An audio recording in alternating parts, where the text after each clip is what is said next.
Hi friends, Wizdy here, welcome to a new Raid Shadow Legends video.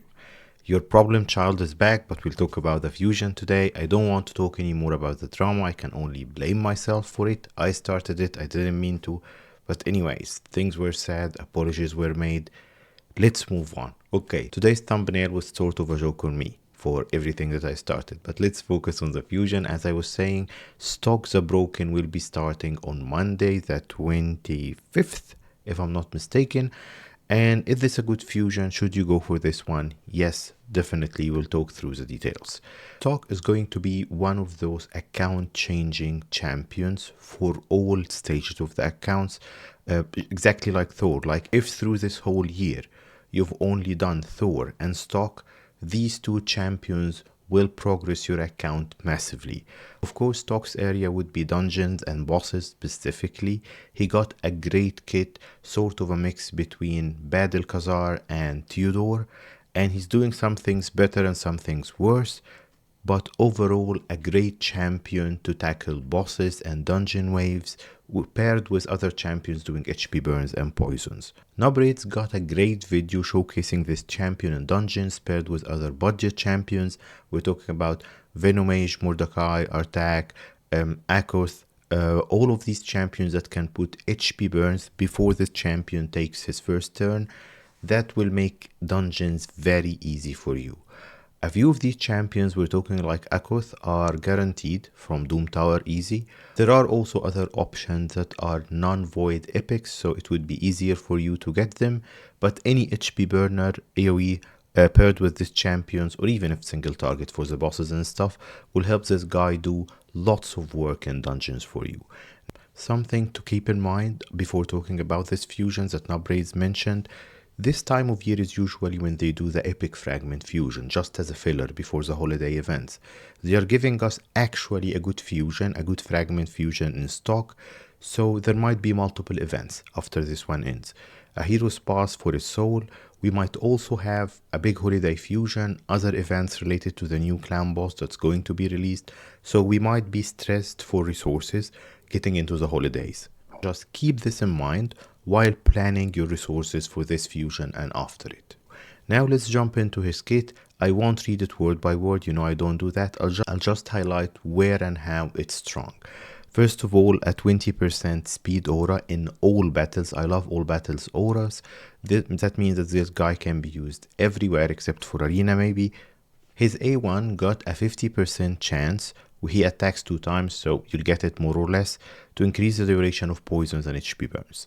That's not that much if we think about it, because his A2 and his A3, they are both on 3 turn cooldowns once booked. He takes a lot of books. So he won't be doing that A1 much, extending the duration of HP burns and poisons.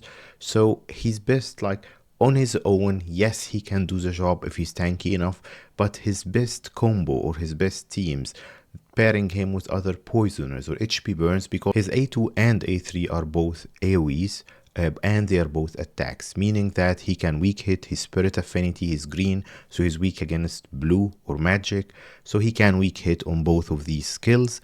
What does he do with his A2? His A2 activates poisons and HP burns, so usually you will start with it.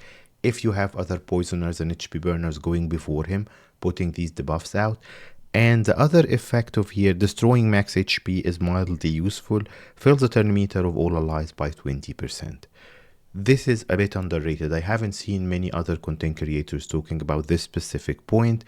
Boosting the turn meter of all the team on a 3-turn basis is useful everywhere. Hydra, clan boss, dungeons, everywhere. So this is a great move.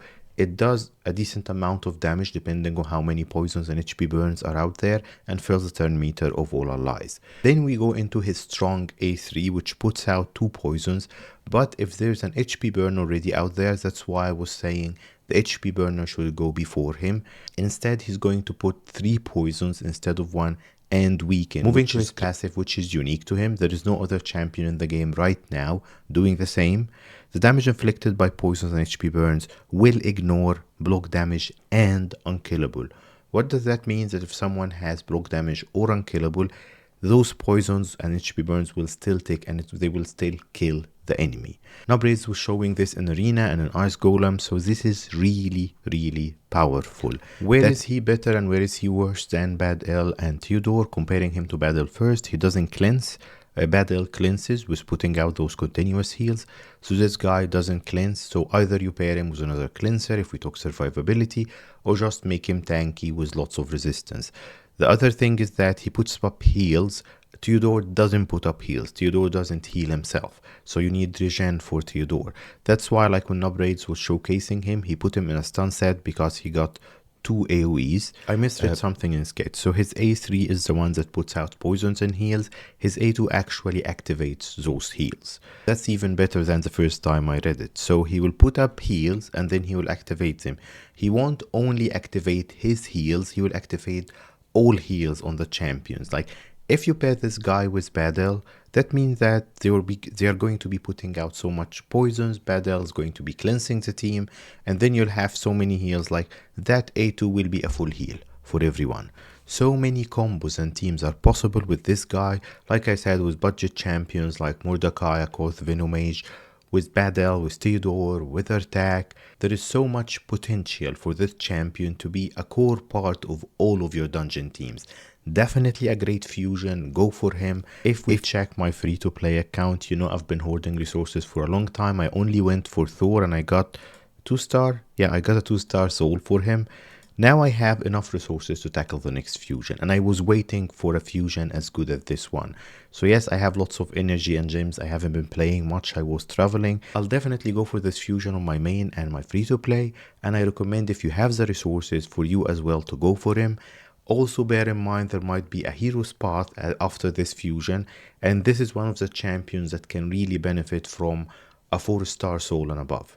So if you've been skipping like me a few of the not so good fusions, this is your chance to use all of the saved resources to get as high of a soul as possible for this champion after you get him from the fusion. Bear in mind also something else, of course, Plarium loves to do this to us. Just as this fusion will end, whether there will be a hero spot for him or not, we're hitting the big content drop for the clan boss, but also for some maybe holiday events, a big holiday fusion or something like this. So just bear in mind that you might be resource strained after this one. Still a good one to go for. I highly recommend it. Thank you for tuning in today. I'll see you next time.